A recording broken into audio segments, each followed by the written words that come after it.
Welcome to Tongue to Tummy with Sritika, and today's recipe is Shorshe Ilish. This is among the all-time favorite dish, so let's get started.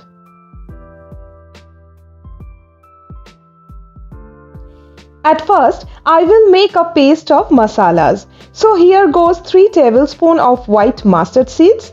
You can also use black mustard seeds if you have.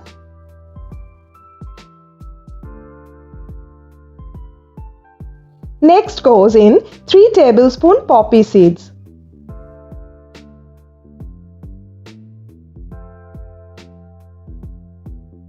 Add salt to taste. Sometimes the mustard paste turns out to be bitter in taste.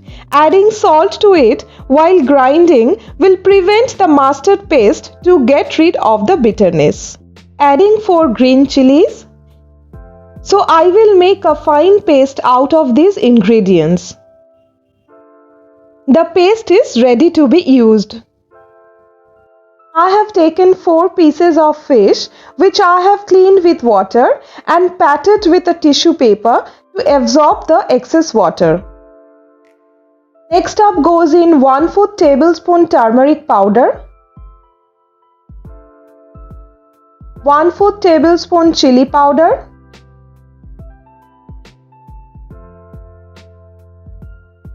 the previously prepared mustard paste,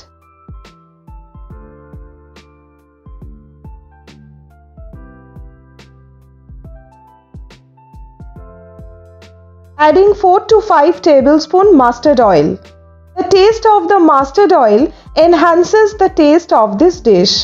But if you want, you can use white oil as well. Coat the masalas well. Lastly, I am adding a pinch of black cumin seeds. I am going to marinate for 10 minutes. As I have used oil while marinating, I will directly transfer the fish in the pan without adding any further oil on the lowest possible heat.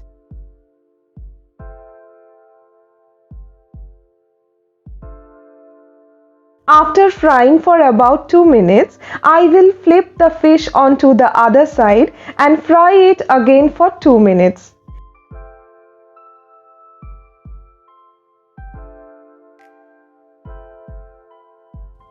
Then goes into 1/2 cup water.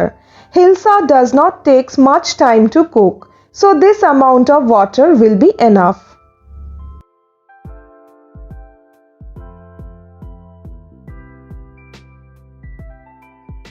Then mixing the masala well in the water with the fish, and will cover the lid and will cook for 5 to 6 minutes on medium flame.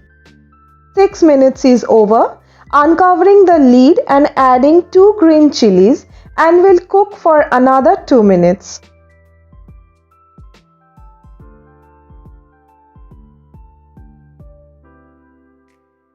The oil has been separated, so now put the flame off and serve it hot.